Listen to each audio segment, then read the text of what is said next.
کہ ادھر سے سید حسنی آئیں گے، اس لشکر سے جو ان خواتین کو اسیر کر کے جا رہا ہوگا، سید حسنی کی جنگ ہوگی، یہ حتمی علامات میں سے ہے، جنگ ہوگی، ان خواتین کو یہ رہا کرائیں گے، اور اس کے بعد یہ لشکر کچھ ہی آگے بڑھا ہوگا کہ زمین پھٹے گی اور یہ پورا لشکر میں اپنی سواریوں اور اسلحوں کے زمین کے اندر دھس جائے گا۔ صلوات پڑھیں محمد والے محمد۔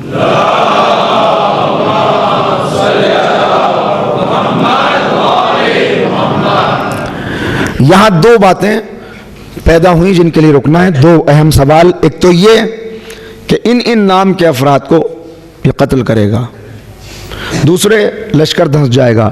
لشکر دھنس گیا، اس لشکر کے دھنسنے کی اطلاع جب اسے ملے گی شام میں، اس نے تو لشکر روانہ کیا ہے نا، تب یہ وہاں سے، اچھا یہ لشکر کا دھنس جانا حتمی علامات میں سے، حتمی علامات میں سے ہے۔ سید حسنی کو بھی، سید حسنی کون ہے؟ مجھے اس کے لیے 2 مجلسیں چاہیے، میں نہیں چھیڑتا اس موضوع کو۔ سید حسنی کو ابھی یہ نہیں معلوم کہ امام ظہور کر چکے ہیں یا نہیں کر چکے، جب اس لشکر کے دھنسنے کو دیکھیں گے تب سید حسنی اپنے لشکر والوں سے کہیں گے کہ یہ حتمی علامت ہے، چلو اب ہمیں کعبے کی طرف چلنا ہے، اس لیے کہ اس علامت کا ظاہر ہونا یقینی ہے کہ امام کا ظہور ہو چکا ہے۔ سید حسنی امام کو اچھی طرح پہچانتے ہوں گے، مگر اپنے لشکر والوں کو ساتھ لے کر جب خدمت امام میں پہنچیں گے تب ان لوگوں کو، دیکھیے کتنے خطرے ہیں، ان لوگوں کو جو سید حسنی کے لشکر میں ہیں، یہ یقین دلانے کے لیے کہ یہ واقعی امام ہیں، یہ امام سے کہیں گے کہ اگر آپ واقعی امام ہیں تو نشانی دکھائیے، انہیں معلوم ہے سب، مگر ان کو دکھانے کے لیے کہیں گے اگر آپ واقعی امام ہیں تو نشانی دکھائیے۔ اس وقت ذوالفقار امام کے چہرہ اقدس کے سامنے آ کر گواہی دے گی کہ یہی وارث ذوالفقار ہے، پرچم کھل جائے گا، امام وہ انگوٹھی جو رسول اللہ کی انگوٹھی خاص ہے، جو جناب سلیمان نبی کی انگوٹھی ہے، اسے اپنی انگشت مبارک میں پہنیں گے، زمین پتھر کے اوپر عصا کو گاڑیں گے، اور بہت ساری علامات یہاں پہ ہیں جس سے سید حسنی تو پہلے ہی جانتے ہیں، مگر خاص طور پہ جس سے ان کا آدھا لشکر امام پر ایمان لے آئے گا، مگر آدھے، کتنا خطرہ ہے، جو اب تک حق کا ساتھ دیتے آ رہے ہیں ان میں سے آدھے الگ ہٹ کے کھڑے ہو جائیں گے اور کہیں گے یہ امام نہیں ہے۔ امام انہیں موقع دیں گے، 3 موقع دیے جائیں گے، اور اس کے بعد پھر ایک دوسرا رخ ہے جس کو میں چھوڑ رہا ہوں مجبوراً، دوسری طرف بس جہاں پہ آ کے گفتگو رکے گی، دوسری طرف پیغمبر خطبہ ارشاد۔ آپ تھکے تو نہیں میری گفتگو سے؟ میں اس لیے بالکل آہستہ آہستہ پڑھ رہا ہوں تاکہ میری آواز جو ہے وہ آپ کے دماغوں پہ چوٹ بن کے نہ لگے کہ دماغ تھک جائیں، دھیرے دھیرے باتیں پڑھ، صلوات پڑھ لیں محمد والے محمد۔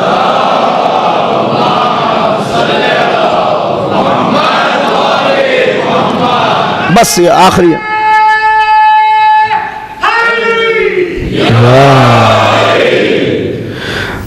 بس یہ آخری، اب آپ کے جب آپ ایسا نعرہ لگاتے ہیں تو اب میں بھی کیا کروں، مجبور ہو جاتا ہوں میں بھی، آئیں گے اور کیا کیا ہوگا۔ اب جب یہاں تک آپ آ گئے اور آپ نے ایسا بلند نعرہ لگا دیا تو سن لیجئے اب کیا کیا ہوگا امام کے آنے کے بعد۔ اٹھے گا شور صفے کارزار سے بھاگو، اٹھے گا شور صفے کارزار سے۔ اب بہت زمانے کے بعد آسمان نے پھر ذوالفقار کو بے نیام دیکھا ہے۔ اٹھے گا شور صفے کارزار سے بھاگو، برس رہی ہے اجل ذوالفقار سے بھاگو۔ اور یہ آگے کے 2 مصرے تو آپ خود ہی سمجھ جائیں گے، مجھے سمجھانے کی ضرورت نہیں۔ کوئی کہے گا نبی کے دیار سے بھاگو،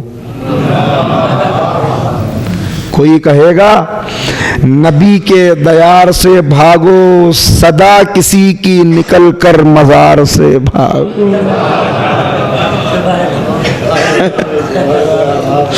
صدا کسی کی نکل کر، اب آپ نے نعرہ لگا کے مجھے چونکایا ہے، لہذا بس آخری منزل کی طرف آ رہا ہوں۔ صدا کسی کی نکل کر مزار سے بھاگو، کیوں بھاگو؟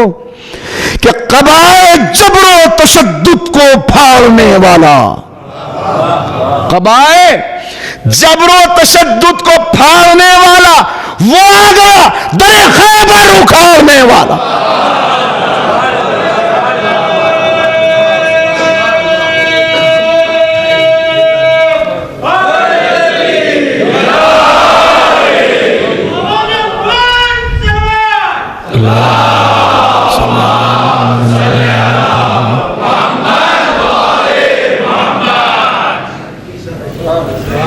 قبائے جبر و تشدد کو پھاڑنے والا پھر آ گیا، در خیبر اکھاڑنے والا۔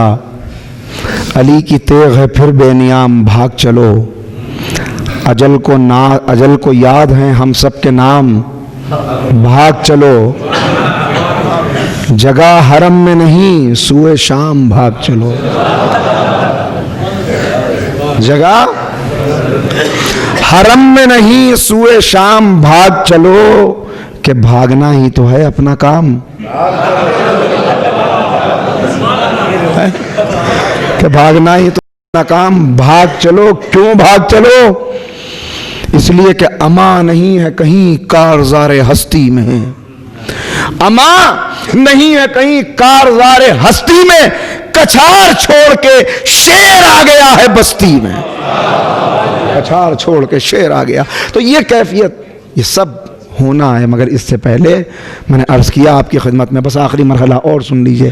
پیغمبر نے کہا 4 چیزوں سے میں تمہیں ڈراتا ہوں، ان کا انتظام تمہیں خود کرنا ہے۔ بس یہاں پہ گفتگو رکے گی، اگر کم وقت رہا تو پریشان نہ ہوئیے گا، مصائب کم پڑھوں گا انشاءاللہ، بس اتنے کے آنکھ میں آنسو آ جائیں۔ 4 چیزوں سے، 1 فشار قبر، دوسرے موت کی سختی، تیسرے جہنم کی آگ، اور چوتھے فتنہ دجال۔ دجال پہ ہماری بات ہو نہیں سکے گی مکمل مگر صرف ایک مرحلے تک، فتنہ دجال۔ ہر نبی نے اپنی امت کو اس فتنے سے ڈرایا ہے۔ اب پیغمبر فرما رہے ہیں ہر نبی نے ڈرایا ہے اپنی امت کو، میں بھی تمہیں ڈراتا ہوں، مگر میں اتنا اضافہ کرتا ہوں کہ اس کے ایک آنکھ ہوگی جس کے درمیان میں ایک سرخ لوتھڑا ہوگا، یہ آنکھ ستارے کی طرح چمکتی ہوگی، اور اس کی پیشانی پر کاف الف فا را، کافر صاف لکھا ہوا ہوگا، جسے ہر انسان چاہے پڑھا لکھا نہ ہو بہت آسانی سے پڑھ لے گا۔ یہ دعوت دے گا کہ میری اطاعت کرو۔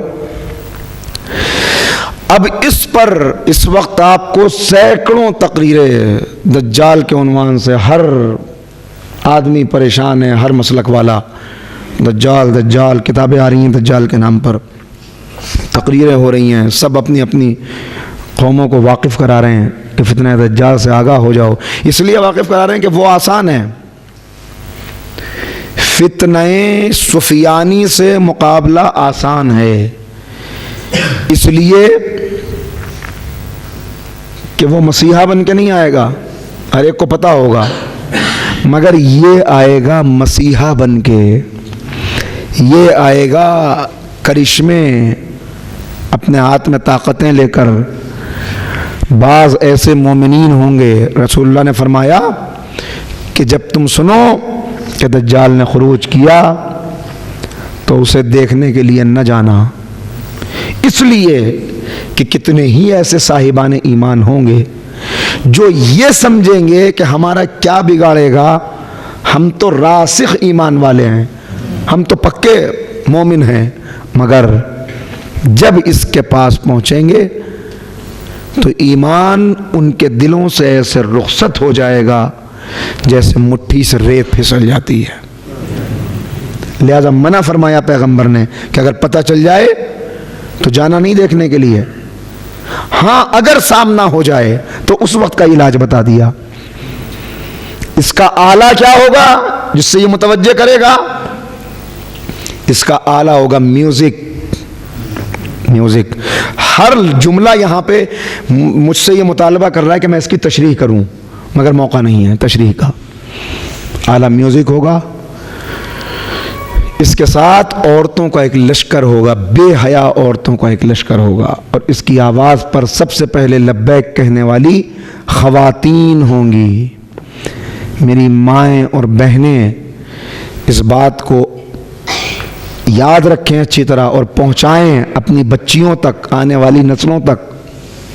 فتنہ دجال عزیزو صاف طور پہ یہاں بتایا گیا کہ اس کا عالم میوزک ہوگا، مگر میں کیا آپ کی خدمت میں عرض کروں. جگہ کا نام میں بہت مجبوری میں کہیں کا لیتا ہوں. میری تقریر کرنے کے بعد ایک صاحب نے 1 گھنٹہ اس بات پر مجھ سے بحث کی کہ میوزک تو اتنی اچھی چیز ہے، اس سے دل بہلتا ہے، اس سے وقت گزرتا ہے، اور اس کے بعد وہ سائنس کی دلیلیں پیش کر رہے ہیں. کہنے لگے صاحب فلاں جگہ کے اوپر میوزک کا انتظام کیا گیا تو وہاں بھینسوں اور گایوں نے دودھ زیادہ دیا. سائنٹیفک ریسرچ بتا رہے ہیں مجھے. پھر جو ہے آپ میوزک کو کیوں یہ برا کہتے ہیں؟ کوئی غیر نہیں تھے؟ شیعہ اثنا عشری نجیب الطرفین سید، اب میں کیا کہوں اس سے زیادہ.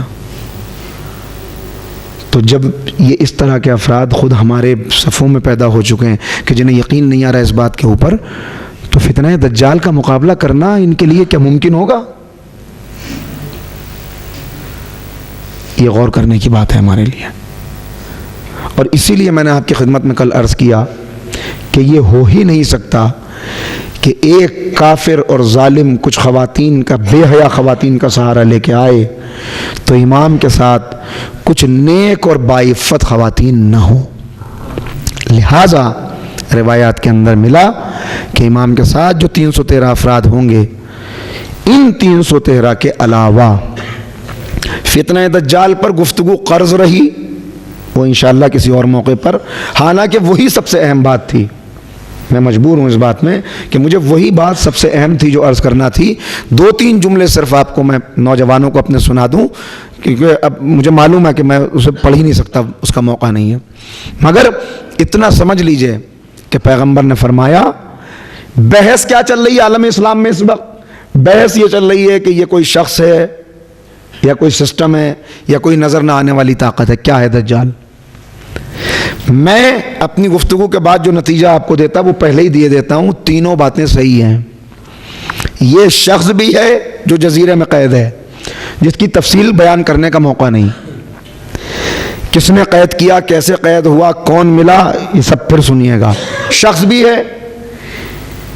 یہ شخص جیسے آپ یہ کہتے ہیں کہ حالات وہ ہو جائیں اور آمادہ ہو جائیں تو امام تشریف لے آئیں گے، ایسے ہی اس کے ماننے والے اس کا انتظار کر رہے ہیں، اور انہیں یہ معلوم ہے کہ جب تک یہ علامات پوری نہیں ہو جاتی دجال نہیں آئے گا. لہٰذا وہ دجال کے خروج کے لیے ان علامات کو پورا کرنے کی تیاریاں کر رہے ہیں. انہیں یہ معلوم ہے کہ رسول نے، آپ کی خدمت میں یہ عرض کر دوں اطلاع کے طور پر، وقت تو پورا ہو چکا ہے مگر 2 منٹ کا اور مجھے وقت دے دیجئے. یہ آپ کی خدمت میں عرض کر دوں کہ امریکہ نے امام زمانہ پر اپنی ریسرچ مکمل کر لی ہے، اور جو ریسرچ انہوں نے کی ہے آپ کو بھی وہ روایات پتہ نہیں ہیں جن روایات کی تفصیلات ان کے یہاں پہ موجود ہیں. ہماری ایک ایک روایت، ایک ایک خطبہ پیغمبر کا، معصومین کا، وہ اپنے سامنے رکھ کر دجال کے آنے کا راستہ صاف کرنے کے لیے اس کے اوپر باقاعدہ عمل کر رہے ہیں. فرق صرف اتنا ہے کہ ہم صرف انتظار کر رہے ہیں، وہ انتظار کے ساتھ تیاریاں بھی کر رہے ہیں. مثلاً انہیں یہ پتہ چلا کہ جب دجال آئے گا تو آنے کے بعد جو اس کے ماننے والے ہوں گے انہیں نعمتیں دے گا، لوگ اس کے ذہنی غلام بن جائیں گے.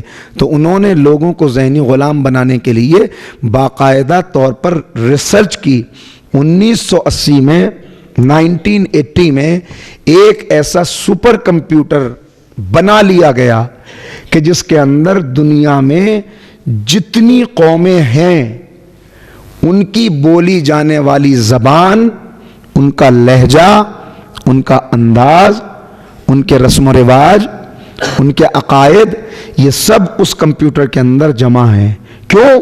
اس لیے کہ اس کمپیوٹر میں یہ ساری انفارمیشن جمع کر کے انہیں ایک کام کرنا ہے اس وقت دجال کا ساتھ دینے کے لیے۔ وہ کام کیا ہے؟ موقع نہیں جو میں تفصیل عرض کروں، اس لیے اسے چھوڑ رہا ہوں۔ اور ہیومن انہیں پتا چلا کہ ذہنی غلام بنا لے گا، تو 1978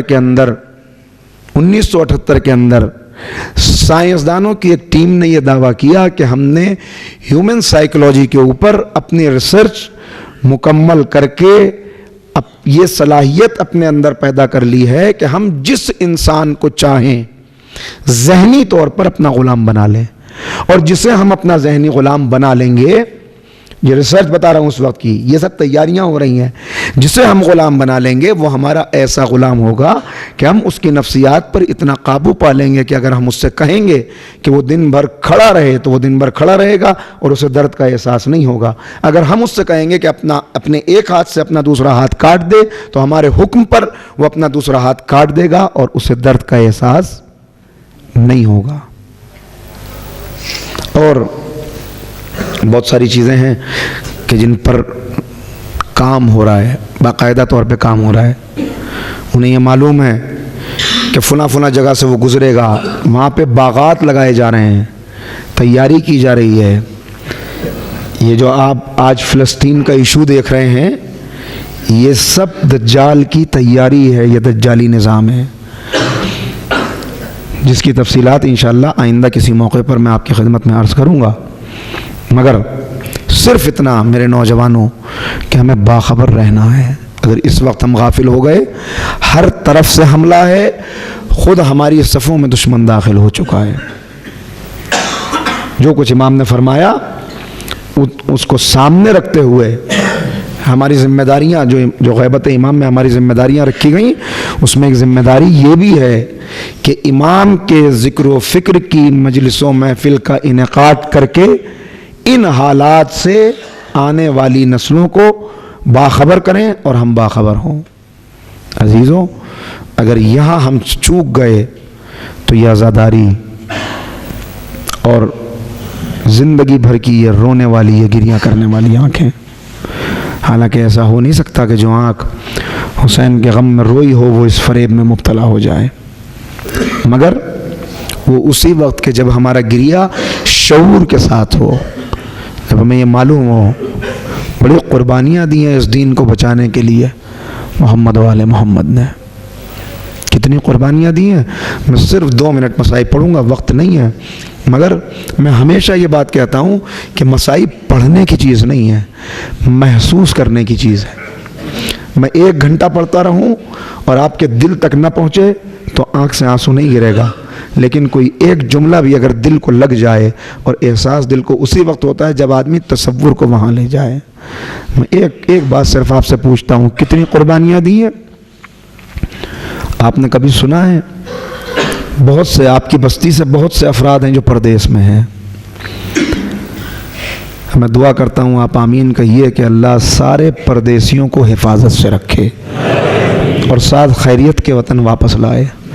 اتنے دن ہم نے جو یہاں پہ خدمت انجام دی، بس میں نے ختم کر دیا۔ اللہ اس ہماری خدمت کو جنہوں نے شرکت کی، جس طرح سے بھی کوئی تعاون ان مجالس کے انعقاد میں رہا، اور ماہ محرم میں بھی جس نے جو خدمت انجام دی، اللہ ان تمام خدمات کو اپنی بارگاہ میں قبول فرمائے۔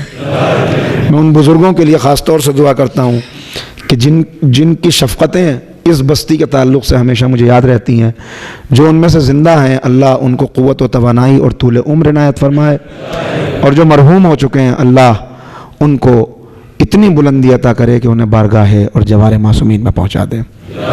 حضرات، پردیس میں ہر انسان کا کوئی نہ کوئی شخص کبھی نہ کبھی دور جاتا ہے، مگر کہیں آپ نے ایسا سنا کہ کسی کا پردیسی جب سال بھر کے بعد واپس آیا ہو تو بہن نے بھائی کو پہچانا نہ ہو؟ کبھی سنا ہے آپ نے ایسا؟ اب سمجھیے کہ کیا قربانیاں دی ہیں اہل بیت نے کہ جب زینب واپس وطن پہنچی تو عبداللہ زینب کو پہچان نہیں سکے. عبداللہ زینب کو پہچان نہیں سکے. جب اپنے گھر میں داخل ہوئے دیکھا ایک بی بی بیٹھی ہوئی رو رہی ہے. طلب کے عبداللہ نے کہا آج بہت دن کے بعد میری زینب آنے والی ہے, ایک عرصے کے بعد میری زینب گھر آنے والی ہے. بی بی آج یہاں نہ رو, آج کہیں اور جا کے رو لے. میں اتنا سننا تھا, گھٹنوں پہ زور دے کے زینب اٹھی اور کہا ہاں عبداللہ مجھے کیوں پہچانو گے؟ اس لیے کہ تمہارے بچوں کو کربلا میں چھوڑ آئی.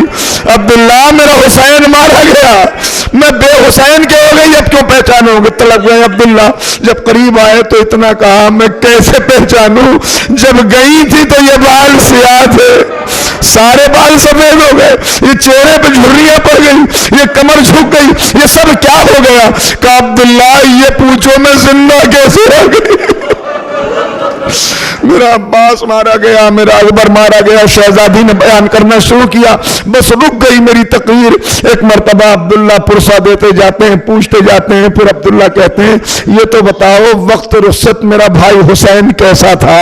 بھائی اتنا سننا تھا. زینب سنبھل کے بیٹھی اور کہا اے عبداللہ میں نے کوئی مجاہد نہیں دیکھا جس نے 71 لاشیں اٹھائی ہو, جوان کے سینے سے برچھی نکالی ہو, بھانجوں کے لاشوں کو اٹھا کے لایا ہو, جس نے قاسم کی لاش کے ٹکڑوں کو چادر میں سمیٹا ہو, جس کے ہاتھ پر 6 مہینے کے بچے نے شہادت پائی ہو, جو سر سے لے کے پیر تک زخموں سے چور ہو مگر چہرہ اتنا کھلا ہوا ہو کہ جتنا حسین کا چہرہ کھلا ہوا تھا. اس کے بعد شہزادی نے کیفیت بیان کرنی شروع کی. کربلا کا واقعہ بیان کرتے کرتے زینب کا ہاتھ اٹھ گیا.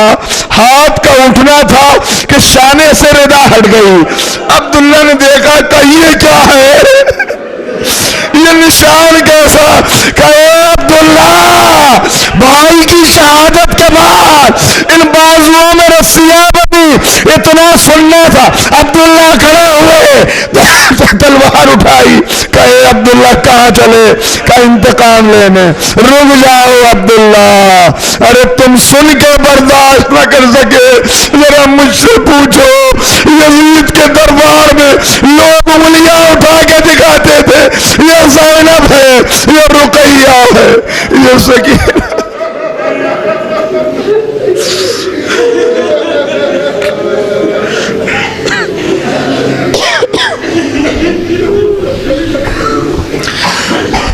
ربنا تقبل منا انک انت السمیع العلیم. حضرات آئیے مل کے سب دعا کریں. بار الہ ہماری اس عبادت کو قبول فرما. معبود تمام مومنین و مومنات جہاں جہاں ہیں ان کے جان مال عزت آبرو کی حفاظت فرما. بار الہ ہمارے بزرگوں کو قوت و توانائی طول عمر عنایت فرما. ہماری ماں اور بہنوں کو سیرت زینب اور سیرت جناب فاطمہ پہ چلنے کی توفیق عنایت فرما. بار الہ ہمارے بچوں کو دین کا سرمایہ قرار دے. معبود جو مقروض ہیں ان کے قرضوں کو غیب سے ادا فرما دے. جو بیمار ہیں انہیں شفائے کاملہ و عاجلہ عنایت فرما. جو بے اولاد ہیں انہیں اولاد نرینہ عنایت فرما. بار الہ امام کے ظہور میں تعجیل فرما. ہمیں سرکار کے انصار و ایوان میں شمار فرما. ربنا